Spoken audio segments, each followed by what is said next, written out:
Okay, I am currently starving to death after last episode, so let's see, have we got any? Okay, we have a lot of food, you know, just like a stack and a half. I think my problem is sorted for now. Welcome back everyone to the Hardcore Create mod, episode 8 now, where we have some really fun stuff to do this episode. Oh, whoa, hold on, mobs aren't allowed here, you're not supposed to be here. And the thing is, I'm not actually sure what we're doing today, because it's going to be one of two options depending on what happens when I search something up real quick. Because if you remember, last episode we went to the Nether and managed to retrieve this wonderful thing, which I don't want to place down because I don't know if I need silk touch. We got a blaze burner, and a blaze burner is what is going to give us access to this material here, brass, because as you can see, we need it. We also need a mixer, which I need to look at. And the thing is, I want to see if we can automate that. Basically, can I automate the creation of brass and stuff? And if I can't do that, then we're gonna make a tree farm, which is something that we have been meaning to do for like 3 episodes now. But yeah, so the creation of brass requires this stuff. So it requires a mixer, it requires a basin, and it requires zinc and copper. And these two things are basically what I need to look at. So what are the different ways we could get copper? So obviously there's the normal stuff, there's blasting, there's everything like that, there's smelting, the exact same. Automated packing is just copper nuggets. Then you have shaped crafting, which is just with all of the blocks that already exist. And this one is the one that is likely to be useful, the bulk blasting. Does this have a special block anywhere? It does not. That is what I was looking for. And the reason why I was looking at like bulk blasting and bulk washing is, if you remember iron nuggets and stuff, we are actually able to automate these through washing gravel. And you can also automate getting gravel by crushing up cobblestone and everything. So that's kind of how we have an iron farm. I was wondering if we could do something similar with copper, but by the looks of it, we can't. So it looks like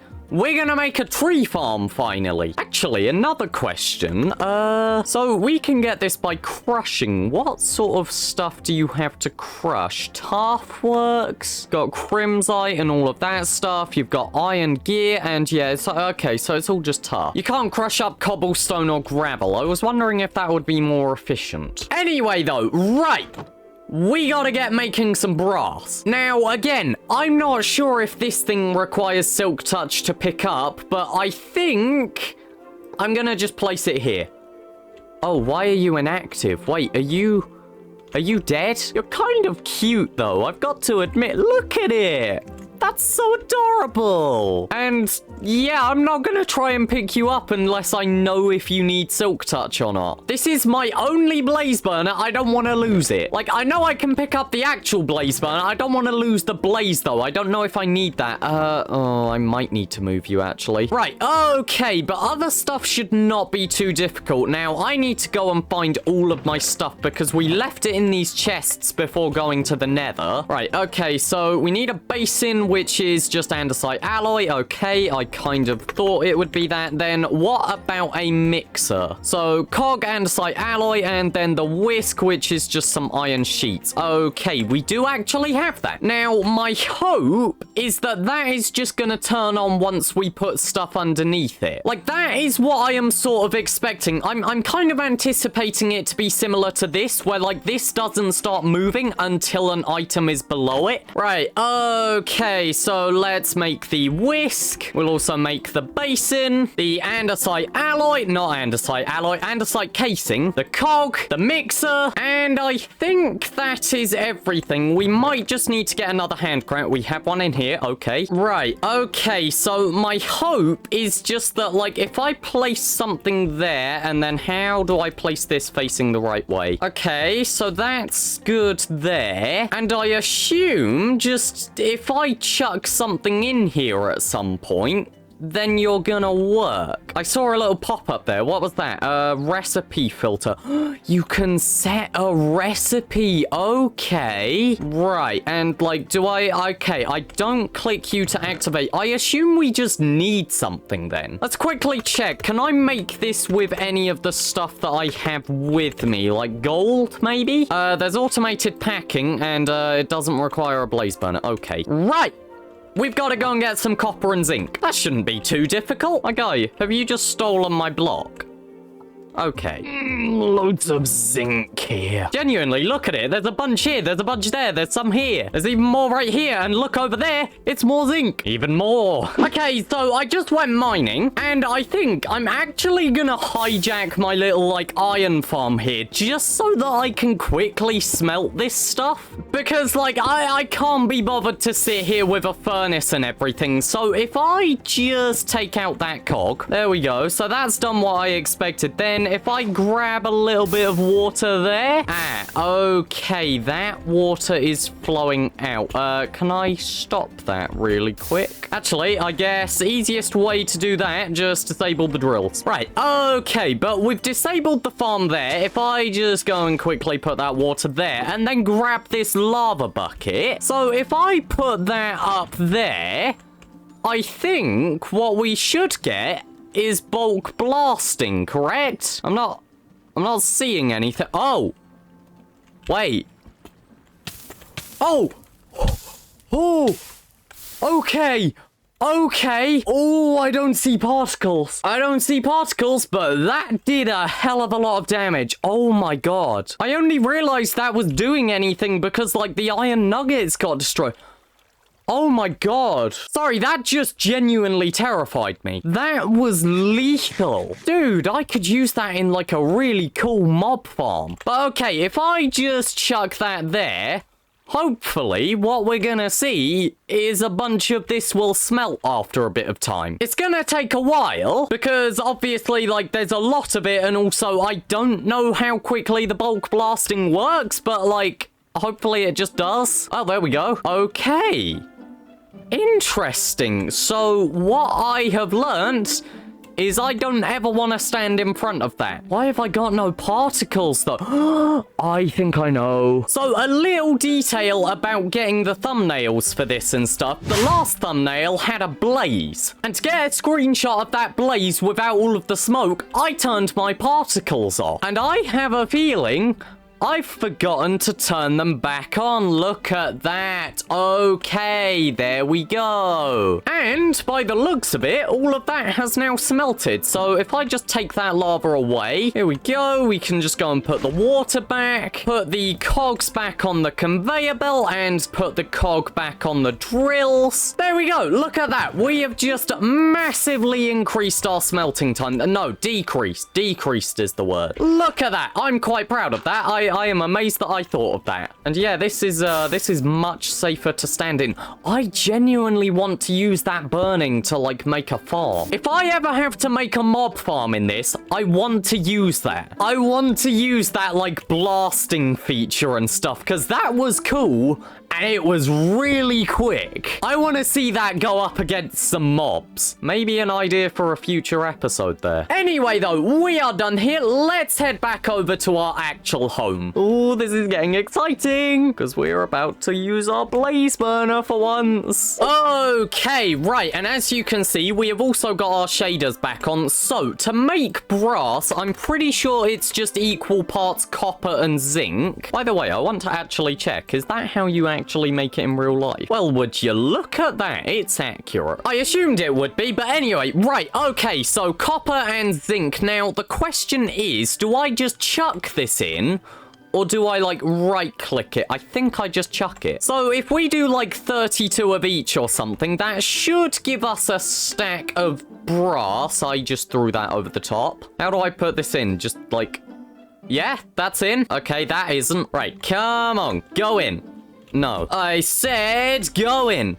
Come on, I know you can do this, just go in. Yeah, there we go. And then we put the zinc. Oh my gosh. There we go. Right. Okay, so the copper and zinc is it. How do I activate you? Do I, like... Nope. How do you work?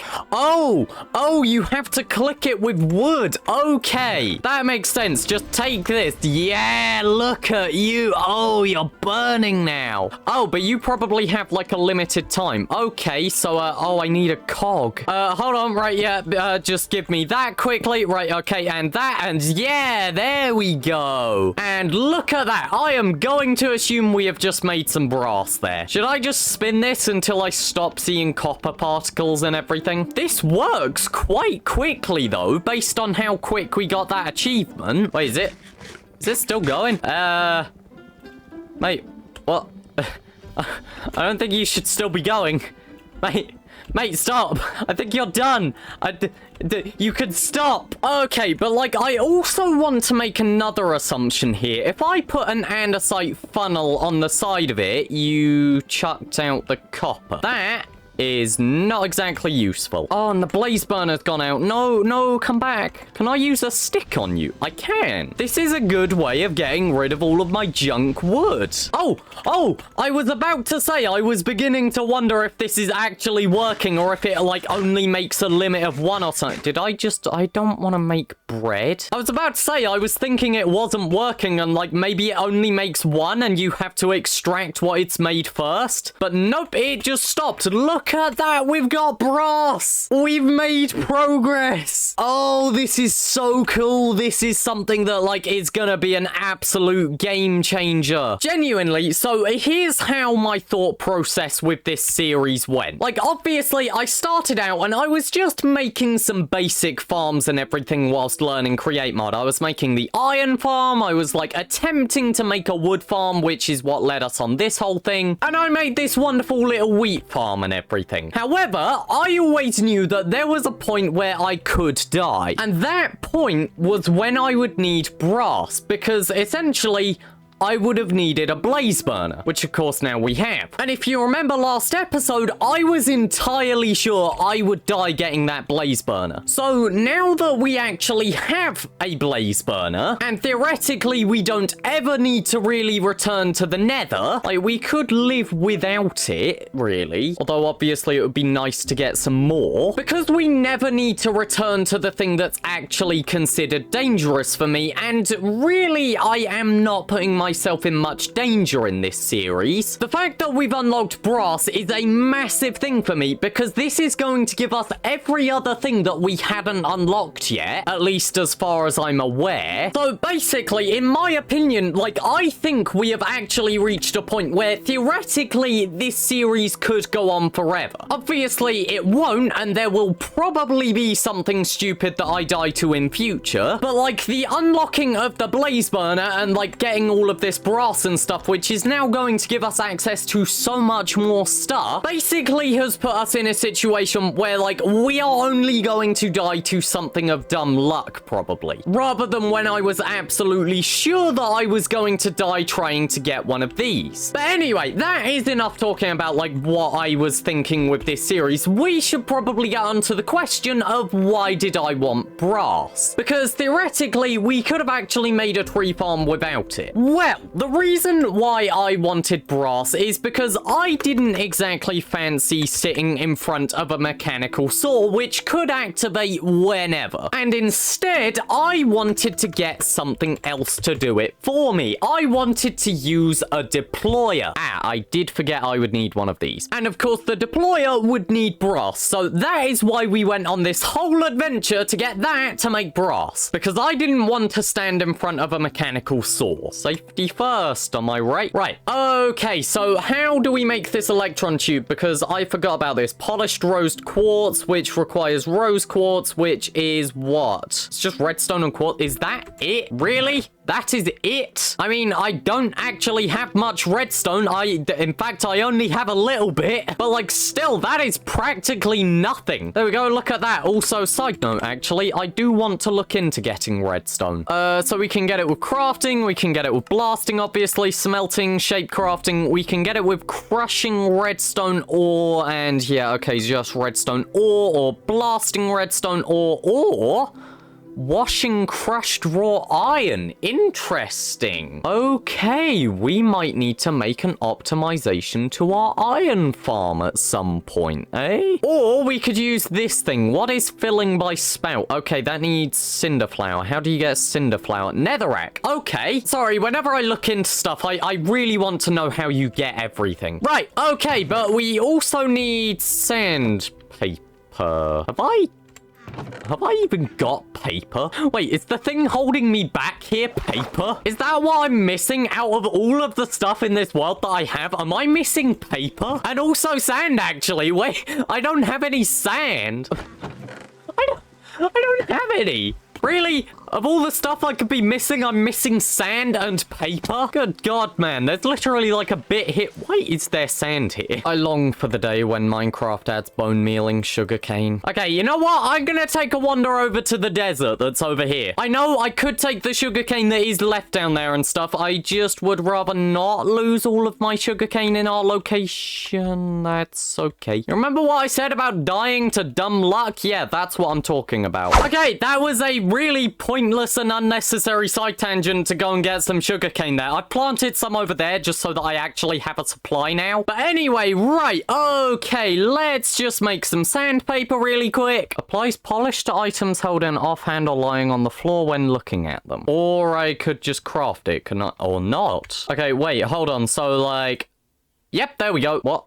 No, wait, hold on, what? Oh, there we go. Huh, interesting. Right, okay, but if we just make our electron tube, there we go. This is just a little bit of a fiddly process. That's zinc, that's not andesite alloy. Where the hell did I put it all? I have a stack in here. Right, okay, and the other thing that I've just realized I forgot is actually the brass hand. Oh, okay, that's, oh my God, I have to go back up there. I keep having to wander up and down this hill. I cut it out of the videos. You guys don't see this sort of stuff, but like every time I need a crushed item or like a flattened thing, a sheet or whatever it's called, every single time I've just got to come up here. It's so annoying. Why don't I just make another one of these down there, or even better, just bring it down? Okay, right, you know what? I am actually gonna do what I said. I am going to take this and I am going to bring it down. Like, I never need to come up here unless it is for that, and I am sick and tired of walking up that bloody hill. We're just gonna bring it down here. And actually, we're gonna make 2 of these because I'm pretty sure I'm going to need at least 2. I'll explain that in a second. Why are you guys here? Right, okay, but finally, there we go. We have a deployer. Now, here's the thing. I need to do a little bit of testing with this. Is there a way I can just quickly turn this back into dirt? Right. Okay, but I think I need to do a little bit of experimenting with it. I didn't want to place it that way. So, I am pretty sure this deploys whatever it is holding at the at the length that it goes. So, there's one little piston extender thing in here. So, this is going to place it here, I think. Because, yeah, the hand is going to reach out, it's going to reach that block, and it'll place it right in front. So, if I quickly grab a sapling and chuck it in your hand, there we go. Then we use this just a little bit. Oh! Okay, so it places it on the block. Okay, good to know. And it pulls it back really easily as well. Right, okay, can I take that item back now? Hello? Am I able to get that back? Hold on a second, this will be useful. Right, okay, can I swap out the item? Okay, right, so you can easily swap it out. I don't know how you're supposed to take it. Oh, you can just right-click. Why didn't that work? Why didn't that work before? Right, okay, so if I do that and then just, like, twist you again. Okay, so you can't bone meal it immediately. That's important to note. Because actually, that makes our farm a lot harder to make. But still interesting. I like you. You're a fun block. Now, the thing is, I just need to work out how to make you work. I need another one of these real quick. Right, okay, so here is my theory. So if we have 2 separate deployers like this, one has bone meal in its hand and the other one has saplings, then surely we could do something like this, where basically this extends, places a wonderful sapling, and then this extends, and bone meals it into an actual tree. Oh, okay. And then, of course, we have a third thing, which is going to be a mechanical saw on a piston, and that basically just comes through and goes, meow, and like cuts it down. That's my idea. The problem is, I just need to work out the timing for this all, because that is my issue. I don't know how I can time all of this to work, especially since we don't know how much bone meal it will take for the tree to grow. Oh, how do I fix this? But like, you see my idea, right? And then theoretically, we could also like filter out all of the stuff so we can add saplings back into this, and then like we can put bone meal back into this by filtering everything else into a composter. That's my idea for this. So I am wondering, how can we automatically chuck stuff into a deployer? Is that possible? Right. Okay. We put a chute thing in there. So we can automatically filter items into it.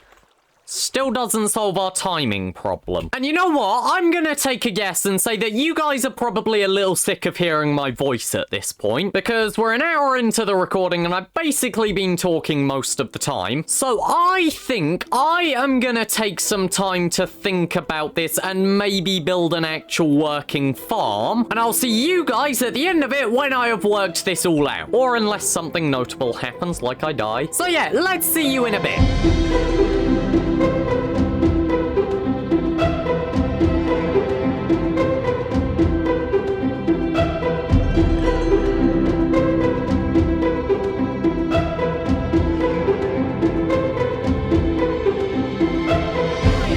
So done with this farm. Welcome back, everyone. It's been about 4 hours and it's now day 2 because my original explanation of the farm wasn't great. But yeah, we have a tree farm now, and I'll give you guys a rundown of how this works because it looks like a complete mess, and that is kind of because it is, but it's actually not that complicated. So yeah, currently the farm is disabled with these 2 levers and stuff. That's just so that it doesn't run out of resources, and also I don't want it breaking if I suddenly leave the game, even though theoretically it shouldn't. But anyway, so how does this system work? Also, you might notice the shaders are gone. That's just because of the number of exposed water wheels. I do plan on reducing it. So a lot of the farm runs off of this little etho hopper clock here. What this is doing is basically, that should not be in there. What this is doing is basically determining how long the saw blades wait in position where they are. And essentially, when that timer runs out, these will then move forward and they'll cut down whatever tree is here, and then of course they'll wait a bit and then they'll retract. Very simple system there. However, you also have the other etho hopper clock, which is just down here, and this one is on a much shorter timer. In fact, only 14? What? Actually, yeah, 14 makes sense. That's about the time it needs. That hopper clock there is actually acting on these pistons here, which are pushing out the deployers. And as you can see, we have 2 deployers, one on each side. One has bone meal, the other one has trees, or propagules in the case of mangrove. So yeah, with the hopper clocks and stuff, basically what's happening is it just plants a little mangrove propagule there, and then the bone meal one comes back and forth, and it just bone meals it. If there's a sapling here already, then that one just doesn't place anything.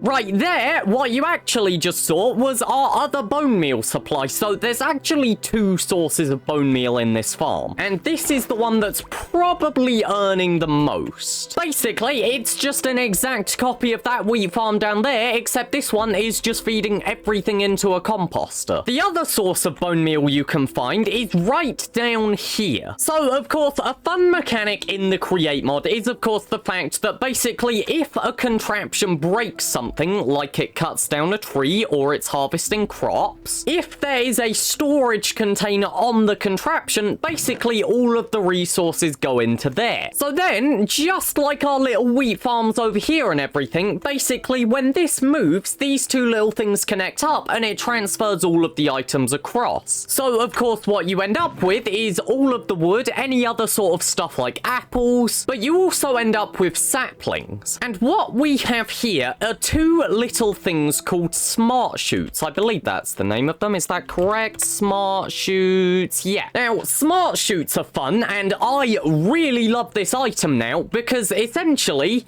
it's a 1-block item filter. That is absolutely insane. So yeah, currently it's set to look like this. This is not what it would look like for most trees. For most of the trees, basically, you would just put the sapling here. So I guess in Mangrove's case, it would be another propagule there. And essentially, what that does is it takes half of the saplings and chucks them into a composter, which can then basically go through here and just go up and into our bone meal deployer. And the other half of them get taken out the back here and basically just follow this conveyor belt the entire way round back into the sapling deployer. And that is how this doesn't run out of trees. Now, as you may have noticed, I have not got saplings going into the composter. I've actually got the roots. That is because each of these trees can produce somewhere between like 20 and 40 of these root blocks. And to put it simply, these roots are amazing for a composter. So for mangrove trees, it's just more efficient to compost the roots. But anyway, so of course the farm has been disabled. That is because I have just been letting it stock up with bone meal. And if I just click on this, we have 29 bone meal. That's a decent bit. The one thing is, it is likely to run out. Like with mangrove trees, it can kind of sustain itself because it can ever so slightly upkeep the amount of bone meal it needs. But for other farms, it's just not quite as good. Like when you think about oak trees and stuff, they don't really drop that much that can be composted. So of course you can run out of bone meal quite quick. But anyway though, so I want to quickly re-enable this. The one other thing that you may have noticed, so we use the exact same system I've used before with this, but essentially, whilst the piston is retracted back here and stuff,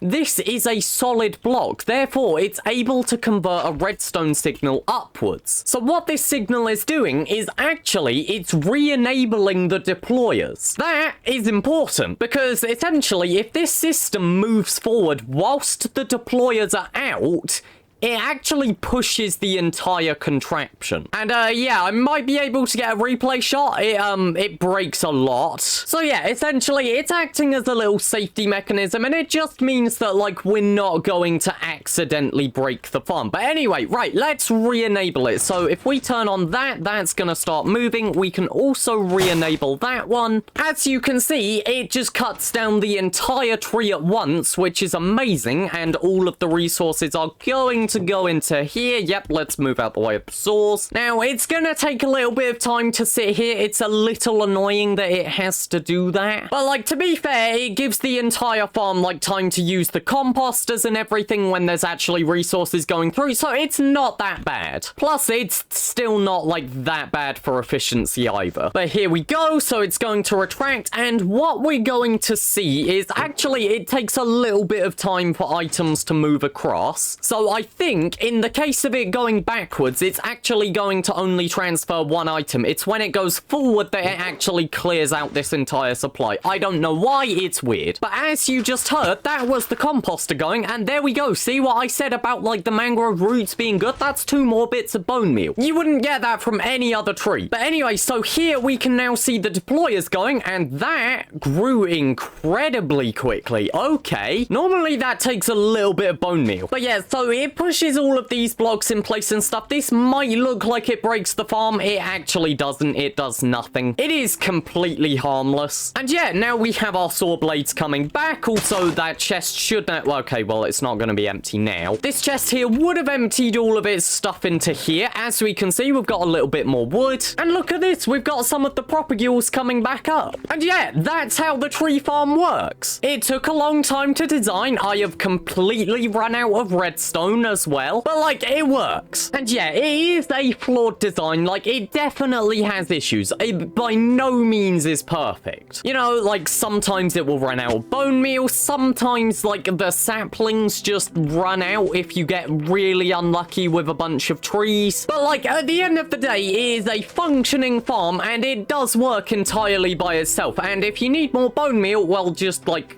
add more of those. Like, it's kind of easy fixes. So yeah, looking at this sapling here, this might be one that doesn't grow in time because for some reason it's just being quite stubborn. Or not, there we go. Okay, see, that one worked. Also, I know it's double placing saplings. It's not that bad. You get enough propagules to, like, create an endless supply. Like, you can waste those propagules if you need. So yeah, that is how this farm works. It took me an unreasonable amount of time to get it working. And also, as I said, we have run out of redstone. So I think next time we're gonna see how we can get some more. Perhaps through the wonderful method of crushed raw iron. But yeah, for now, I'm just gonna leave my farm running. Hopefully, you guys have all enjoyed this episode, and I am gonna take a break from this game. I've been on it a little too much.